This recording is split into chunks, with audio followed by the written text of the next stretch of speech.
And here we go, back into the series between the LCP and the LPL, the #1 seeds from their respective region, with CFO striking back in Game 3. I think a lot of people in the audience, a lot of people at home will be saying they should be 2-1 up at this point.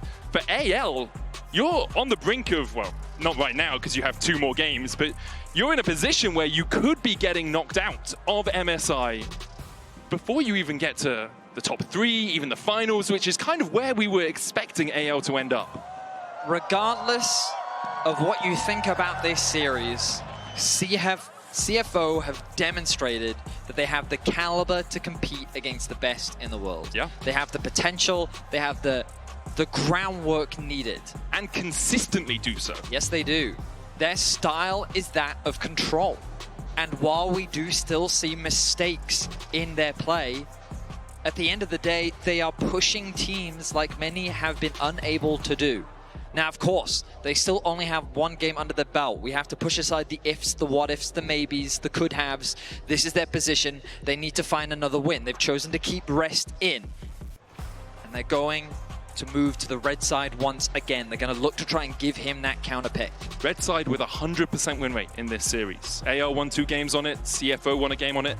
Then AL selected blue side. And now CFO are once again on the red. Caitlyn and Victor bans. Last time we saw Caitlyn, Leona, Nocturne from AL when they're on the blue side. Vi already removed. We're commonly seeing the Pantheon and the Varus taken away by CFO on red. Okay, we are getting very deep into these pools now. This is where some of the crazy stuff starts to come out. Of course, Vi and Pantheon, just 2 very strong junglers on the patch. Of course, you want to take those away. That just makes the jungle pool that much closer. The Scion's still going to be removed, even though it's Rest. K'Sante is the champion you've got to be cautious of against Rest. He didn't bring it out in the last game, but with Gwen gone, I mean, Jax would immediately be the champion you think about as a solid answer, but there's always possibly Ambessa as well. The CFO fans coming out in force. And loud voice here as well. When CFO was starting to bounce back in that game, you could hear the audience here. Really an ignited electricity amongst them. Same bans for CFO as they'll get rid of the Varus as their final ban. Nocturne let through alongside the Leona from anyone's legend. Jace is their first pick. Okay, I'm going to throw it out there. Malphite is an option. Now, the thing that I don't like Ornn, do you remember... when Rest played Ornn last at MSI, it was awful. Doran, yeah. Yeah, Doran just solo killed him like twice. Well, he itemized wrong and he leveled up the wrong abilities, according to Ornn players that I have talked to about it. Right. So it would be a surprise if we see the Ornn again. Definitely Driver's wheelhouse. Aurora locks in instead for Honku. Now, in that same series, I don't know if you guys remember Honku's Aurora, but he was popping off when they were playing against T1. He's very comfortable on the pick. Again, so I throw out things like Malphite. Shen is also a possibility. K'Sante, I think, is also fine. Like, obviously rough early, but he will get to a point where he's just, I'm K'Sante. Yep. So, it's one of Rest's most played. Okay, I like this for Ginger. So much AoE already coming out from them. With the Between Worlds and the Cataclysm. Leona is available as well if you want to add a Solar Flare on top of that. True. With Braum and Alistair gone, like, it would be Rakan into Leona, which is fine. Ooh, Silas for Shanks. I do like this for him. We know him as a playmaker. Gets his hands on a champion like this and he can do some serious work. Of course, the matchup is rough early on. But a couple of good ganks can very much change the dynamics. Instead, they're prioritizing their AD carry. Now, Tom Kench, oh, nope, they're just going for the mid laner. All right. So Tom Kench, valuable ban.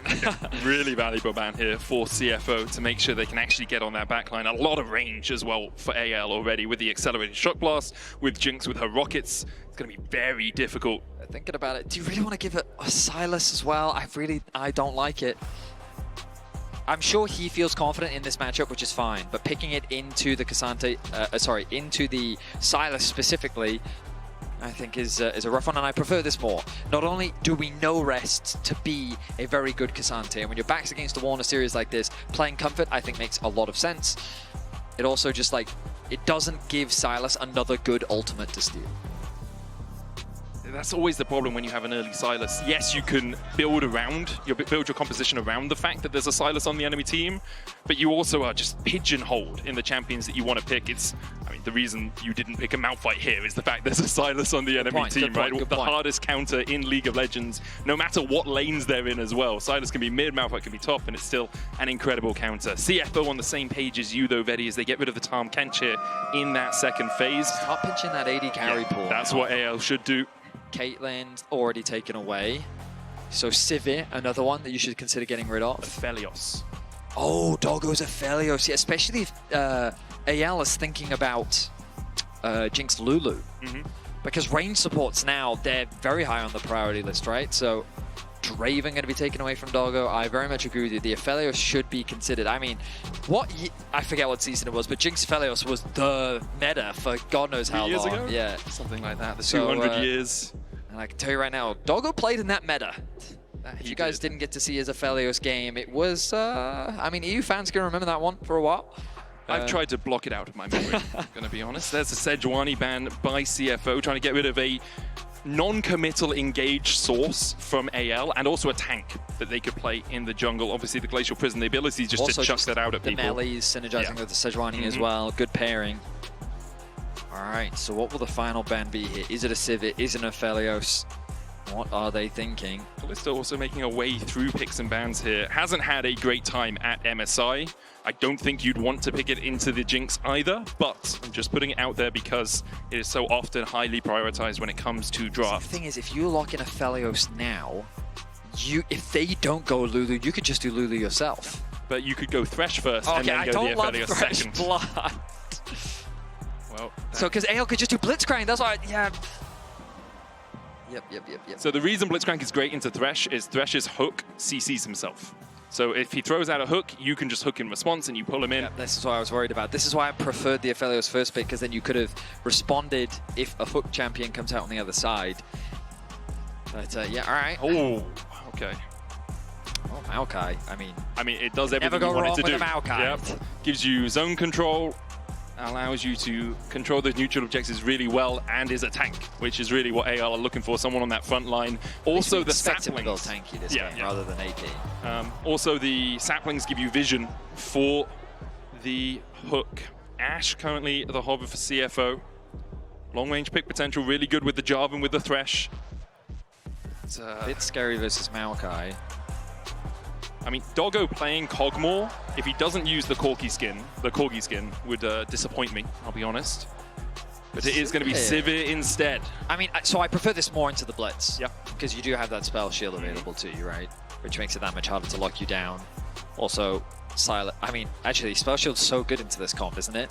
Like, you can spell shield Zap, you can spell shield traps from Jinx, you can spell shield the hook, you can spell shield Sylas, the Maokai ultimate, and Shock Blast. So you can actually spell shield every ability in the game, buddy. Okay, thank you. I was highlighting the important abilities that are worth spell shielding, okay? CFO, pretty straightforward. Front to back comp. Yep. It's not really more complicated than that. Jarvan goes in, Sivir presses R, and it becomes a question. And AL have something similar. They have a lot more side lane options because both Shanks and Flandre, you can play more of a 1-through-1 style. You do have a lot of poke. The zap that comes through from the Jinx along with the poke that comes from the JCQ. So there's while still having good team fighting, of course. So I would say that AL's composition has a little bit more flexibility, but I think that CFO's comp has more early game agency. I think that Jarvan in combination with Aurora is just a very powerful mid-jungle 2v2 in the early game. Maokai can't really compete against that, and Sylas will take a little bit to ramp up, especially if they go for the Rod of Ages build that we've been seeing a lot recently. I think for the Maokai, it's all about being able to dodge the flag and drag with a twisted advance or dodge away from some of that early CC as we get into Game 4 here between Anyone's Legend and CFO. In a series that a lot of people predicted would end in a quick 3-0 for AL, CFO have shown that they are not here to be a punching bag. So consistently through this MSI, they have surprised expectations, and even though they continue to be the underdog, I think Doggo has shown just how much an underdog can do. I mean, so at first stand, when they competed and they started winning a bunch in the group stages, the conversation was, well, a bunch of the other teams are jet lagged, people are underperforming, Sure. right? Like, there was what I would define as excuses, right? It was very much a other team doing bad rather than necessarily CFO doing good. And then what do? They push KC to 5 games, right? And that intense best of 5, very close to securing a spot in the finals of first stand, which would have been absolutely massive for them. They fall short. Then they come to MSI. People are now talking them out a little bit more, right? A little bit more optimistic. But of course, you always have to be careful because dominating the LCP doesn't always translate to the international stage. And so even though they did have a very good spring, does that necessarily mean that you're going to perform well at MSI? Let me tell you, they have done. Pushing T1 to the full 5 games, knocking out Koi, and now here against AL, they were so close to being 2-1 up in this series. They're a team that has showcased an insane level of potential. The skill ceiling on their individual members is incredible. And again, while we do see some mistakes at times, by and large, they are very consistent and they are a good team. We'll see if they can bring us to a 5-game against AL, the #1 seed from the LPL, a tournament favorite, mind you. AL taking Gen G to 5 games last week. And what I love for CFO is it's kind of this mix of old and new blood as well. You know, you've got Reston Driver and Honkyu, who we haven't seen too much on the international stage. And then you've got Doggo, who was so good, he went to the LPL and then struggled there. You've got Junja, who has been the face of the LCP for God knows how long. And Kaiwing, who just passed 100 games on the international stage, only the 32nd player to ever do that. As Shanks is feeling the pain against this Aurora. It's so tricky for the Silas. He's gone for that Doran shield. Hook from Kaiwing does not connect, but the Boomerang Blade does on Kyle. He's got a biscuit and a pot, so he'll be happy enough in this lane. Yeah, that mid lane matchup is definitely a rough one. For now, though, it's CFO with pushing mid, pushing bots. Jarvan on the bot side of the map as well. You could look for both a mid dive. Bot dive might be a bit ambitious with the HP bars that we're seeing, especially this early on. CFO could consider an early swap. They definitely could. Push in, get that Jace a little bit behind. I do think the Cassante will obviously struggle a little bit more in the 2v1. The Jace having that range, but Cassante much better with low econ. So the hook is going to hit onto Kyle. It's more for poke than anything else. Down to 200 HP as Kyle walks forward. Good spell shield from Doggo into the Lantern. Pops the emote as well. He just walks away. Junja looking for the flank here, Vetti. That dive that was a little ambitious earlier, looking very realistic right now. Doggo doesn't have much mana, but the Maokai's on the top side of the map.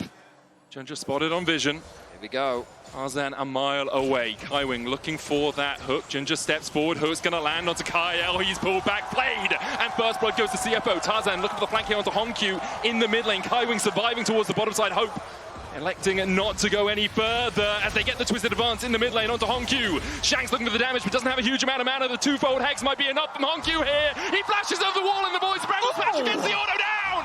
The sapling will send him to his grave, but in a 2v1, he finds the kill. Tarzan knocked up by Junja. No red buff on him, though, so I don't think he's going to chase any further. CFO in game 4. Continue to play as they often do with nothing but confidence. The push in mid, the push in bot. Honkyu, we said what he was capable of doing on this champion and he shows it to us once more. 2 kills to their name already. A small gold lead, but look at that. A 9 CS advantage in the 1v1. We look back at this play. A beautiful hook connects from Kaiwing. And I mean, that's just certain death guaranteed. They don't even have to manage the tower aggro. Meanwhile, in mid, Honkyu, he sees the Maokai, he's doing what damage he can onto Shanks. But the thing is, once these cooldowns have been used, they don't have anything left. Meanwhile, the auto attacks are still stacking on the passive of Shanks. And so Honkyu pops the health pot, which is super valuable, flashes over the wall. They lose vision. The Observer's shoulders right there, buying him that extra bit of time to land that last auto. And the coaching staff elated as they should be. This guy's 18 years old, Vetti. This guy is 18 years old and making a name for himself in the LCP and now on the international stage. Both the bot lanes have swapped up to the top side. Teleport coming out from both Rest and Flandre to go down towards bot.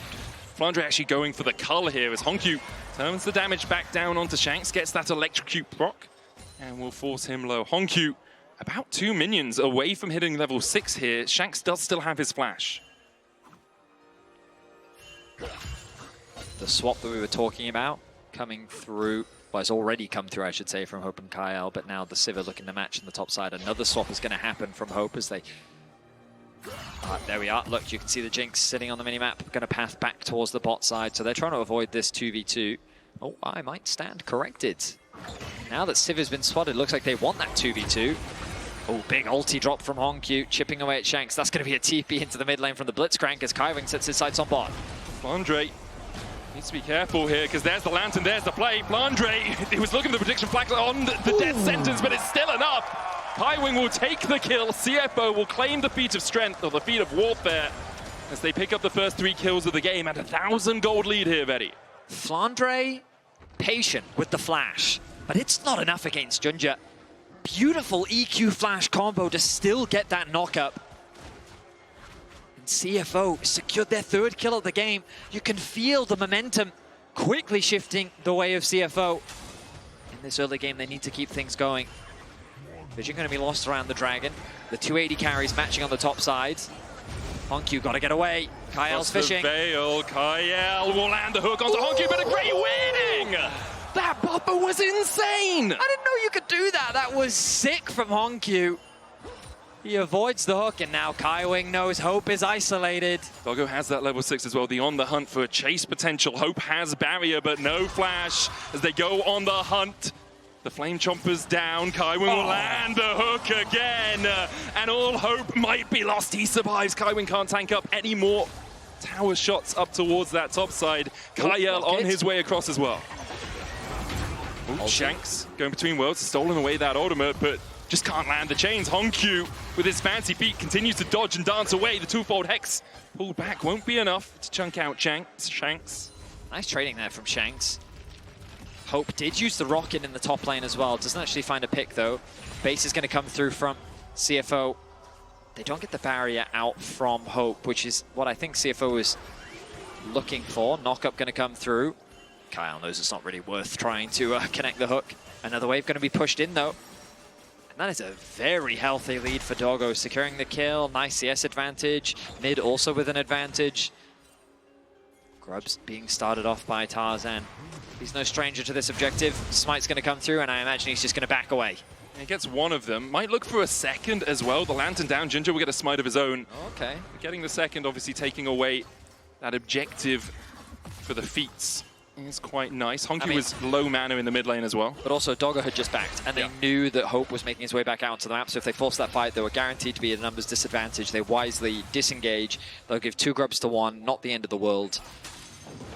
CFO going to set their sights on the Dragon. Their mid laner did just go back to base. Doesn't have TP either. Kyle going to fish with a hook and doesn't quite find it. The Sivir now making his way to the bot lane. And CFO should get this one uncontested, as we know Tarzan's on the top side of the map, but also a bunch of resets have just come through from AL. And a bunch of question mark pings coming out towards that top tower as well from CFO. So I'm not quite sure where the enemy is. Doggo looking to push this wave in. It's a cannon wave, so actually Hope should be able to catch this, but still about a 24 CS lead right now for Doggo. That will be culled down to about 18 or so. As the Super Mega Death Rocket goes just wide of Doggo and Kaiwing. Doggo now finished his Essence Reaver already, only 9 minutes into this game. Has that first completed item, foregoing boots entirely for it, Vetti. Now Shanks opting for that Rod of Ages build. We see it a lot against burst champions specifically, just providing you with that extra bit of HP, especially when Shanks wants to get into the thick of the fight. Hook will connect. Ninja, flag and drag forward. There's the play as well, and the Lantern to bring Doggo into the party. Spell shield away from the Flame Chompers. And Kyle flashes to relative safety underneath his tower, but now Hope needs to be a little bit cautious because he's on his own down in this bot lane for a while. Certainly is. And Doggo has a huge amount of wave clear available. Shanks jumping onto Honkyu. Weirding goes that extra bit of HP. Oh, between the Veil we go as Honkyu looks for a little bit more damage. Dashes across. The Kingslayer coming out from Shanks to heal himself up enough to survive the burst. He got very scared there. The flash he felt was necessary to get that HP back. You can see in the extended trades, Honkyu is just getting the better of his opponent. Working towards the double haunting guys, as we see so often from this mid lane Aurora. And Doggo continues to move around the map. He's setting up for a play on top lane. Flandre is ultra respectful, as he is super cautious. There's the ward and immediately disengages. wise to recognize that we've been seeing a lot of swaps, and he will not fall prey to this one. And if you're AL, your hopes are kind of on Flandre right now. One of only 2 players on your team with a gold lead. If he can draw pressure up towards this top side, it does give free time for Hope to get back into the game a little bit. Currently about 300 gold in the hole as he pushes out this wave. Rest is here with his teleport. Flandre has one to match if he wants it. Honkyu's TP coming up in a second, but for CFO, forcing Flandre behind is great. Making sure that he can't get extra gold, can't get towards these big items on the Jace as Honkyu and Shanks trade once again in this mid lane. Shanks using that Catalyst of Aeons, getting all that extra health back as he dashes back in with the Abscond Abduct. Doesn't land the chains though. Honkyu trying to sidestep that extra damage. Kyle. Honkyu has to flash the hook. Honkyu using the W and just going the wrong direction. Kyle reads it well, but the reflexes on him. I mean, that's 18-year-old reflexes right there. Really Flashes that one. And okay. I love how proactive both these supports are being on the map, constantly looking for hooks, seeing if they can convert it into a pick. Hope now swapping back towards the top lane. Doggo being sent to bot. Essence Reaver finished with the 2 daggers. Doggo in a great position as the tension continues to mount. This gold lead hasn't really extended that much more in favor of CFO. I think it's really CFO trying to make sure that AL can't allocate the gold where they want to. Because I think Doggo into Hope would be fine. I think they'd have a whale of a time in that matchup. Just Ricochet, push him out, you know, make sure that he's not enjoying himself. But they keep matching Doggo into Flandre. They keep overloading Flandre's side of the map and trying to force him into disadvantageous situations. So you can see here, Hope was just top lane. He's now opening it up through bot. Flandre is the one that's going to teleport to the top when Rest had run to top to match Hope. Well, the idea is good, but Flandre sitting still very pretty right now. Oh yeah, he's still very At the happy. very least, it's alleviated some pressure off of Rest. Working towards that Frozen Gauntlet. And Doggo, he is very safe. Has the Lantern to take him away to safety. It's a lot of damage onto Kyle as well, who only has the Swifty Boots and the Kindle gem right now. Here's what I'll say. 80 carries like this, often games just become about them. Yeah. Like, even if CFO is winning, it takes a single kill on Jinx to completely turn a fight around. Especially with the resets. And the same thing for Zivit. If you just leave her alone for like 5 seconds, maybe even less, 3, and those ricochets start bouncing, they melt through a team fight. And that's like... The main reason why I love Fearless is because we do see so many different types of compositions that come through, but especially as we get later in these 80 carries, become a much bigger piece. Right now, it's hard not to turn your eyes towards Doggo, who just has been a standout. And that's not like Hope has had a bad series by any means. He started off the series with a fantastic performance himself. But Doggo in that last game, the quadra kill was just crazy from him. His Ezreal performance, absolutely crazy. Got 2 wins on it so far at this MSI. And I think the thing for CFO is a lot of their frontline is just distraction for Doggo, right? It's you put down the Aurora ult, you put down the Cataclysm, you put down the box, and it's just all about making sure that Doggo has that time to get the ricochets down. For AL, they don't really have the tankiness to survive through those ricochets. It's Leandri's into what seems like bloodletters here for Tarzan, so he's going to be really squishy. Will do a bunch of damage, but it'll be a little bit hard for him as Doggo is the one caught out, and he puts the spell shield, but still caught by the Flame Chompers. There's the shutdown for Hope, and he evens out that gold in the 80 carry position. Much needed gold injection for Hope.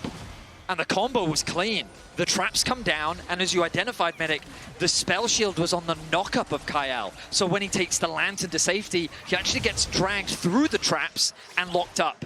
The flash follow-through comes from Tarzan. Big damage onto Shanks. Shanks steals away the ultimate here, looking for the chase. Ginger in with the Cataclysm, and now Kyle's underneath that tower. Shanks tanking it as well, he'll fall. It's 2-0 so far as CFO try and continue to turn this fight around. The dive, disastrous! Hope almost falls, but he has the barrier just in time to survive through Honkyu's burst. Junja makes a massive play for CFO there. AL think for themselves, oh, this is an isolated Honkyu, we can quickly convert this into a kill. But without any hesitation, Ginger ults into the play. We'll start with this pick on mid lane. Doggo thinking he can get a great trade onto Hope. Gets locked at the hit. The spell shield's the knock up, but then gets dragged through the traps. Gets rooted up, ends up falling, and the shutdown going over to Hope is a huge goal injection. Then they say, well, we've got 4 members. Honkyu is isolated in the bot lane, but then the ulti onto Kyle knowing that he doesn't have his flash available means that he gets locked up. Shanks is then quick to follow because he gets the tower aggro. And while Hope looks safe, ready to turn this fight in their favor, the damage from Hongkyu was monstrous.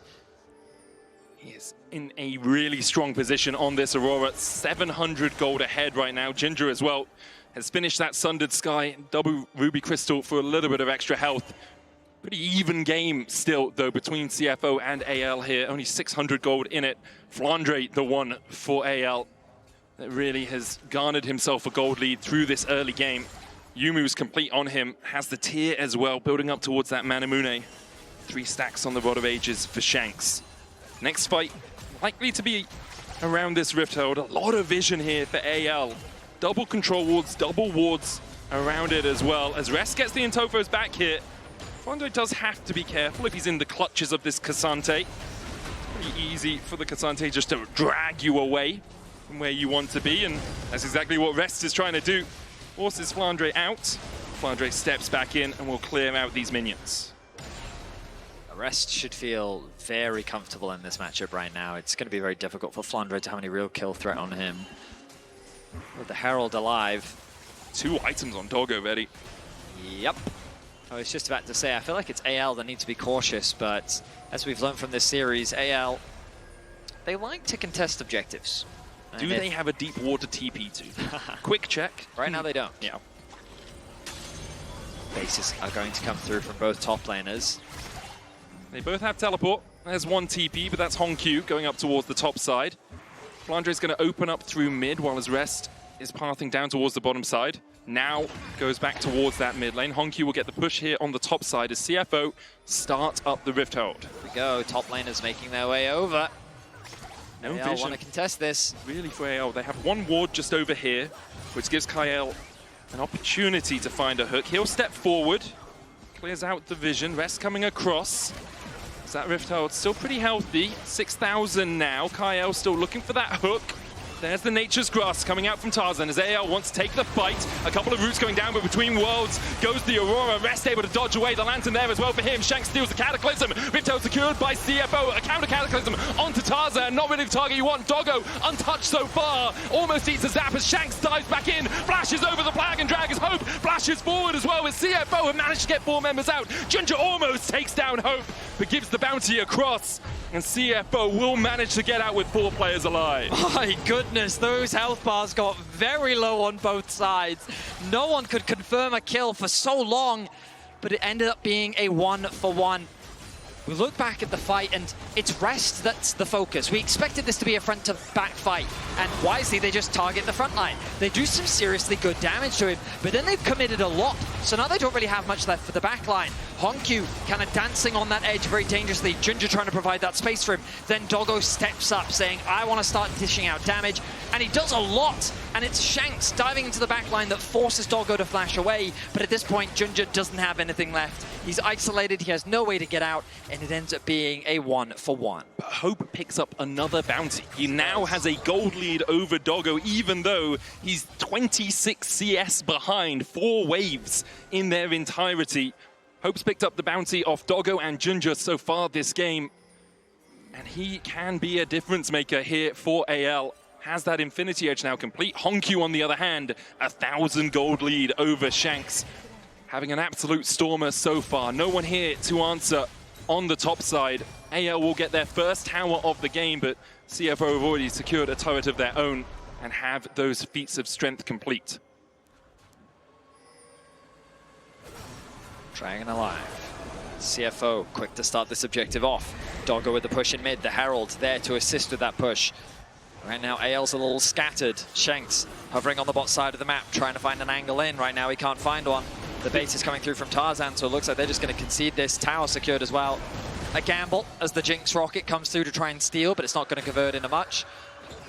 It would have been the most adventurous contest I've ever seen if AL decided to fight around that one. They'll give up the second dragon for CFO, but having got a dragon themselves, that Soul not really too much of a worry right now. 2 items on Tarzan with his Bloodletter's Curse and the Liandry's complete.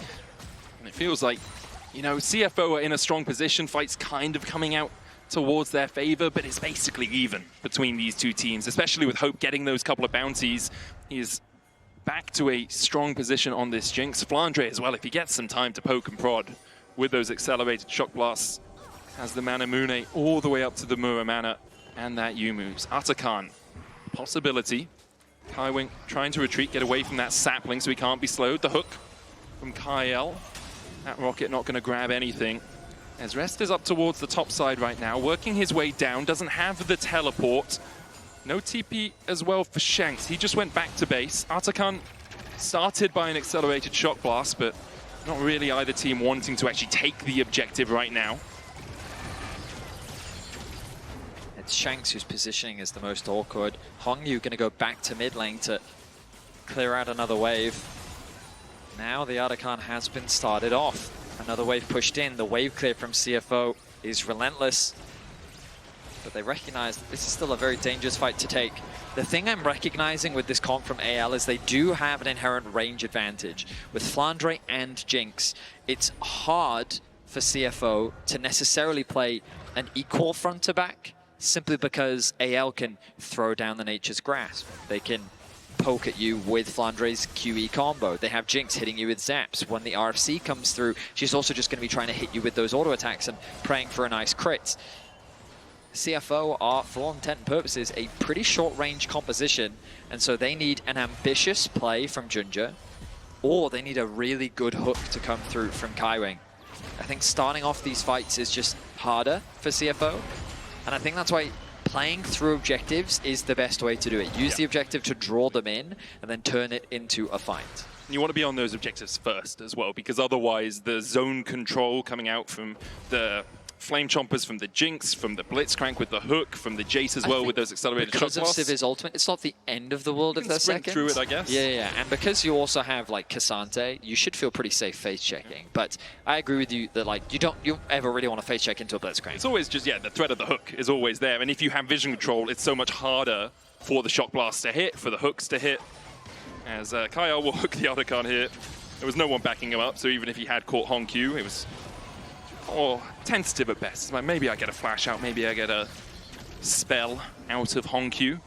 The bot lane tower is really the focus for both these teams right now. CFO will keep this Atakan aggroed, at least for the time being, as AL begin to collapse here, Betty. Bot tower finally secured. AL see the Atakan is being started. They go through the bot wave, but CFO have disengaged from it. Shanks looking to get the push. HP bars are a little low. You can look at Rest.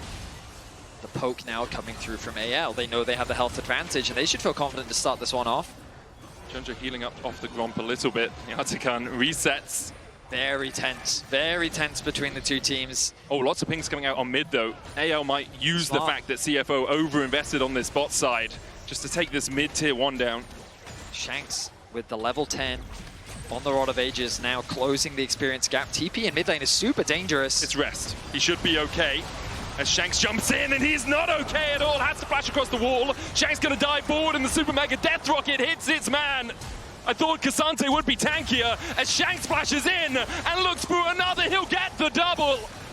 CFO trying to react to anyone's legend, but they just weren't quick enough. Kyle gonna sidestep the poke from Hongyu. Will not connect with the ult, and Hongyu throwing out the ulti himself will do very little damage. Atakan cannot be contested. And AL with a beautiful punish onto CFO.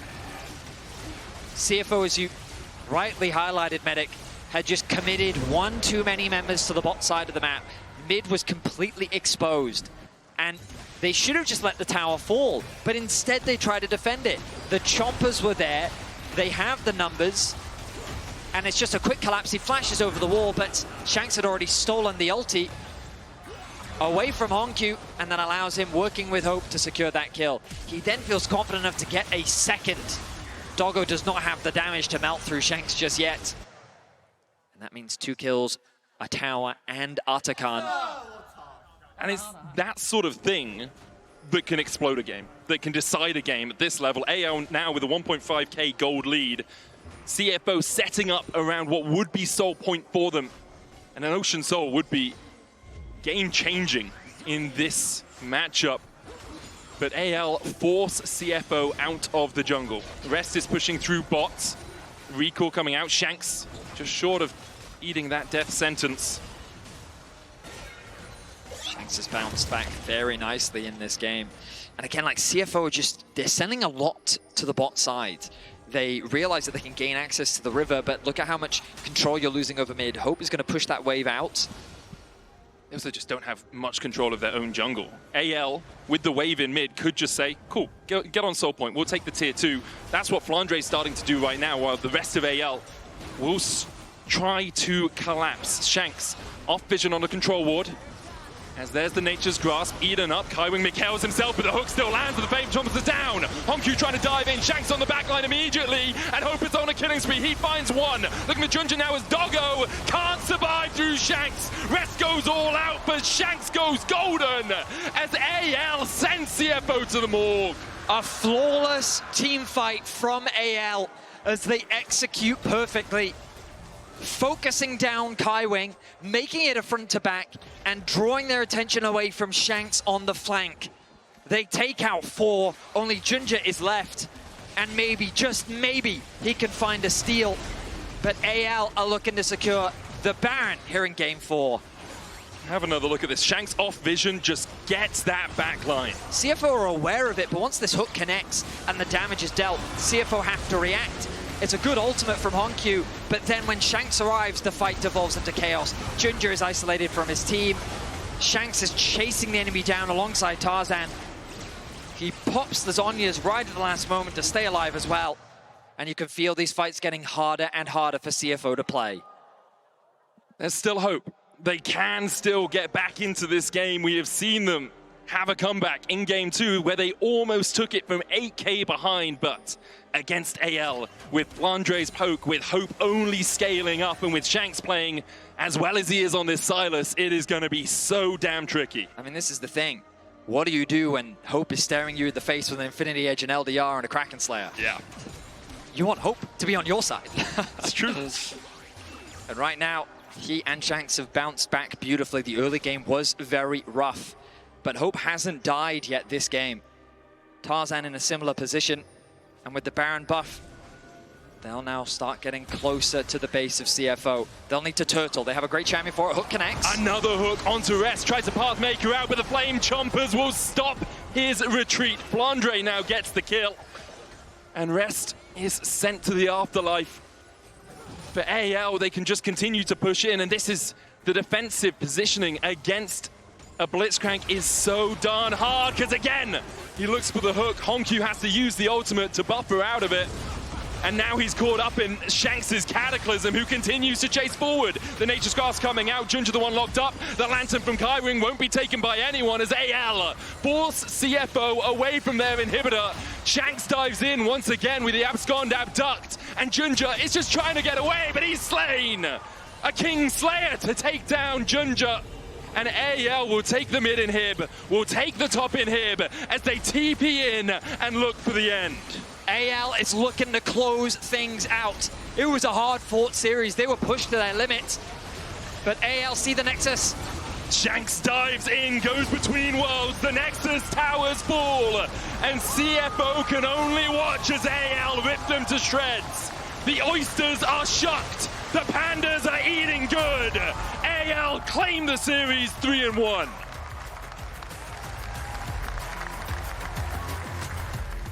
AL with their impressive team fighting in that final game.